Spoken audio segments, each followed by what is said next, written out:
દોસ્તો, વિશ્વના સૌથી ધનિક વ્યક્તિ અને રિલાયન્સ ઇન્ડસ્ટ્રીના ચેરમેન એટલે કે મુકેશ અંબાણીની બે સગી બહેનો છે. તેઓ લાઇમલાઇટથી દૂર રહે છે. આ મુકેશ અંબાણીની જ્યારે પણ વાત આવે છે ત્યારે આપણે ક્યારેય પણ એની બંને બહેનોમાંથી એક પણ બહેન વિશે વાત કરતા નથી. આ બંને બહેનોમાંથી એક બહેન વિધવા છે અને બીજી એના ભાઈના મિત્ર સાથે લગ્ન કર્યા છે.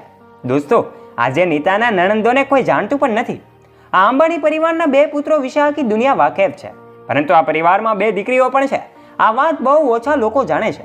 દોસ્તો, તમે જાણીને નવાઈ લાગશે કે મુકેશ અંબાણી અને અનિલ અંબાણીનું નામ તો તમે સાંભળ્યું જ છે, પણ આ બંને વારંવાર ચર્ચામાં આવતા હોય છે, પરંતુ અંબાણી પરિવારની બે બહેનો વિશે તો કોઈ આજે જાણતું નથી.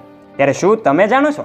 જો તમે જાણતા હોય તો એમના નામ કોમેન્ટ બોક્સમાં અમને કોમેન્ટ કરીને જરૂરથી જણાવજો. અને જો સાચે જ તમને ખબર ન હોય તો આ વિડીયો ખાસ અમે તમારા માટે જ બનાવ્યો છે, માટે આ વિડીયોને એક પણ મિનિટ સ્કીપ કર્યા વગર અંત સુધી જરૂરથી જોજો. ચેનલ પર પહેલી વાર આવ્યા હોય તો આ વિડીયોને લાઇક કરી દેજો, અને હજુ સુધી આપે અમારી ચેનલને સબસ્ક્રાઇબ ન કરી હોય તો નીચે રહેલું બેલ આઇકન દબાવીને અમારી ચેનલને અવશ્ય સબસ્ક્રાઇબ કરી લેજો, જેનાથી અમારા નોલેજેબલ અને રસપ્રદ રોચક વિડીયોઝની નોટિફિકેશન્સ મળતી રહે આપને સૌથી પહેલા. ચાલો વધારે સમયનો વ્યય ન કરતા શરૂઆત કરીએ આજનો આ રસપ્રદ વિડીયો. મુકેશ અંબાણી અને અનિલ અંબાણીને બે અસલી બહેનો છે, પણ એમના વિશે કોઈ જાણતું નથી. દોસ્તો, તમને જણાવી દઈએ કે ધીરુભાઈ અંબાણીને 4 બાળકો છે. એમાં 2 દીકરા અને 2 દીકરીઓનો સમાવેશ થાય છે. બંને દીકરીઓ દીપ્તિ અંબાણી અને નીના અંબાણી છે. મુકેશ અને અનિલ અંબાણીના જન્મ પછી જન્મેલી મોટી દીકરી દીપ્તિ સલગાંવકર પડોશમાં રહેતા દત્તરાજ સલગાંવકર સાથે લગ્ન કર્યા છે. તે તેના પરિવાર સાથે ગોવામાં રહે છે. જ્યારે ધીરુભાઈ અંબાણી એમના પરિવાર સાથે 1942માં મુંબઈ રહેવા માટે આવ્યા હતા. તે જ સમયે ઉદ્યોગપતિ વાસુદેવ સલગાંવકર એમનો પરિવાર આ જ બિલ્ડિંગમાં 14મા માળે રહેતો હતો. અંબાણી અને એમના પરિવાર વચ્ચે ખૂબ સારા સંબંધો હતા. વાસુદેવ સલગાંવકરના એ પુત્ર દત્તરાજ તેમના સારા મિત્ર હતા, અને આ મુકેશ અંબાણી અને અનિલ અંબાણીની ત્યાં ઘણી બધી અવરજવર રહેતી હતી.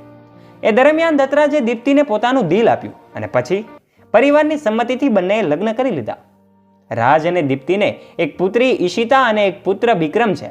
ઈશિતા પરણિત છે, જ્યારે અંબાણી પરિવારમાં સૌથી નાની દીકરી એટલે કે મુકેશ અંબાણીની સૌથી નાની બહેનનું નામ નીના કોઠારી છે.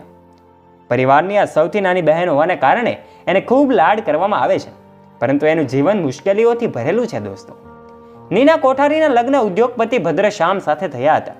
1996ની વાત છે કે જ્યારે આ કોઠારીએ કેન્સર સામે લાંબી લડાઈની જંગ પૂરી કરી, અને ત્યારબાદ વર્ષ 2015માં ભદ્રશ્યામ કોઠારીનું નિધન થાય છે.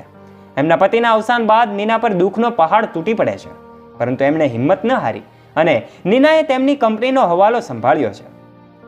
વર્ષ 2015માં કોઠારી સુગર એન્ડ કેમિકલ્સ લિમિટેડ કંપનીને વધુ સારી રીતે આગળ વધારી, અને નીનાને 2 બાળકો અર્જુન અને નયનતારા છે. તેણે પોતાની પુત્રીના લગ્ન બિરલા પરિવારમાં કર્યા છે.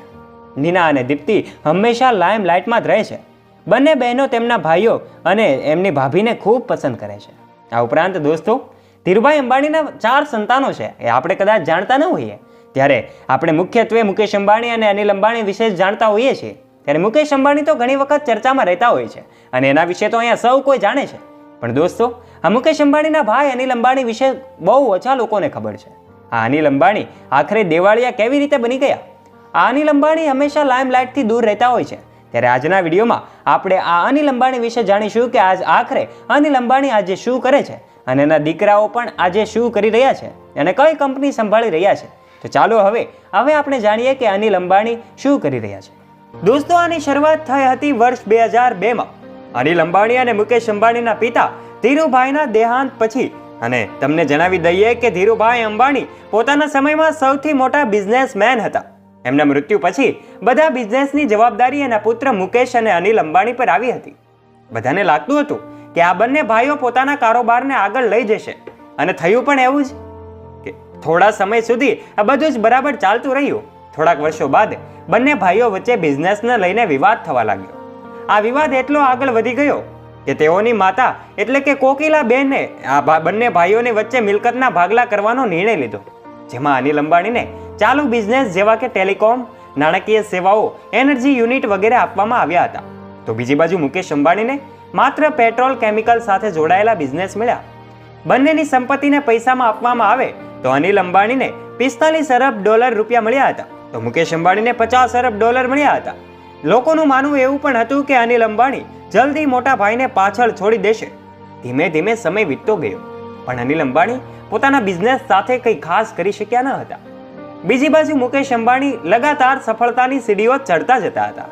સૌપ્રથમ વર્ષ 2002માં અનિલ અંબાણીએ પોતાની ટેલિકોમ સર્વિસને CDMA ટેકનોલોજીમાં ફેરવવાનો નિર્ણય લીધો. એ બિલકુલ ગલત સાબિત થયો હતો, કારણ કે આ ટેકનોલોજી 3G સુધી સીમિત હતી. એટલે જ્યારે 4G કે 5G ટેકનોલોજી આવી તો તેની કંપનીને ખુદ પાછળ હટવું પડ્યું હતું, જેના કારણે અનિલ અંબાણીને 46,000 કરોડનું નુકસાન થયું હતું. આટલું દેવું હોવાથી અનિલ અંબાણીને કોર્ટમાં હાજર થવું પડ્યું હતું. અહીંથી બિચારાની પનોતી બેઠી છે. હવે એ સમયે અનિલ અંબાણી પણ કોઈ કાચા ખેલાડી ન હતા. એમણે વિભાજન સમયે રિલાયન્સ ઉદ્યોગ સાથે કોન્ટ્રાક્ટ કર્યું હતું. આ કોન્ટ્રાક્ટ મુજબ રિલાયન્સ તરફથી અનિલ અંબાણીને એક જ ભાવમાં ગેસ સપ્લાય કરવાનું હતું. પછી ભલે ગેસના ભાવ આસમાને પહોંચશે, પરંતુ અનિલ અંબાણી માટે ભાવ ન વધવો જોઈએ. ત્યારબાદ આવી વાત કોર્ટ સુધી પહોંચી ગઈ અને કોર્ટે ફેસલો લીધો હતો કે ગેસ કોને કેટલો અને કેટલી કિંમતમાં આપવામાં આવશે એનો અધિકાર માત્ર સરકારને જ છે. આ ફેસલા પછી અનિલ અંબાણીની ઉમ્મીદ પર પાણી ફરી વળ્યું. મિત્રો, અનિલ અંબાણીને સૌથી મોટું નુકસાન થયું હતું વર્ષ 2008માં, જ્યારે સરકારનું બીજું ચરણ પૂરું થયું અને આ પ્રોજેક્ટમાં એમના 2 લાખ કરોડ રૂપિયા ફસાયેલા હતા, જેથી અનિલ અંબાણીને જોરદાર ફટકો લાગ્યો હતો. એ પછી વર્ષ 2018માં અનિલ અંબાણીએ એલાન કર્યું હતું કે હવે તે ટેલિકોમ સેક્ટરથી દૂર રહેશે. ત્યારબાદ એ જ વર્ષે અનિલ અંબાણીએ રિલાયન્સ પાવર માટે IDBI બેંક પાસેથી 11.503 કરોડની લોન લીધી હતી. એને એક કંપની ખરીદી હતી, પરંતુ તે કંપની ઉપર પહેલાથી 7,500 કરોડનું દેવું હતું અને ધીમે ધીમે દેવું 10,000 કરોડને પાર પહોંચી ગયું.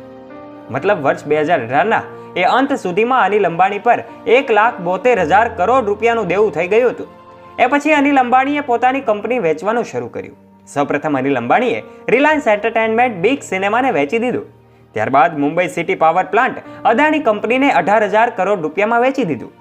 મિત્રો, આજે અનિલ અંબાણી ભલે સાવ રોડપતિ ન થયા હોય, પરંતુ ટોપ 10 માંથી ડાયરેક્ટ 1349 નંબરે આવી જવું એ ખરેખર વાત સાબિત કરે છે કે એની સ્થિતિ કેવી હશે. મિત્રો, તમને જણાવી દઈએ કે અનિલ અને ટીનાને 2 પુત્રો છે, જય અનિલ અંબાણી અને અનમોલ અનિલ અંબાણી. અનિલ અને ટીના અંબાણીએ પોતાના અંગત જીવનને મોટા ભાગે મીડિયાથી દૂર રાખવાનો પ્રયત્ન કર્યો છે અને આ પ્રયત્નમાં તેઓ સફળ રહ્યા છે. તેના બંને પુત્રો ભાગ્યે જ જોવા મળે છે અને જ્યારે પણ તેઓને જોવામાં આવે છે ત્યારે તેઓ લગભગ હંમેશા એમના માતા પિતા સાથે જ હોય છે. દોસ્તો, અનમોલ અંબાણી અનિલના સૌથી મોટા પુત્ર છે. અનમોલનો જન્મ 12 ડિસેમ્બર 1991ના રોજ મુંબઈમાં થયો હોવાનું મનાય છે. એમણે પોતાનું પ્રાથમિક શિક્ષણ મુંબઈની પ્રખ્યાત સ્કૂલમાંથી પૂર્ણ કર્યું હતું. આ પછી તેઓ અભ્યાસ માટે UK ગયા હતા. અનમોલે અભ્યાસ દરમિયાન 18 વર્ષની ઉંમરે રિલાયન્સ મ્યુચ્યુઅલ ફંડમાં ઇન્ટર્નશિપ શરૂ કરી હતી. અભ્યાસ પૂરો કર્યા બાદ તેણે રિલાયન્સ મ્યુચ્યુઅલ ફંડમાં કામ કરવાનું શરૂ કર્યું હતું.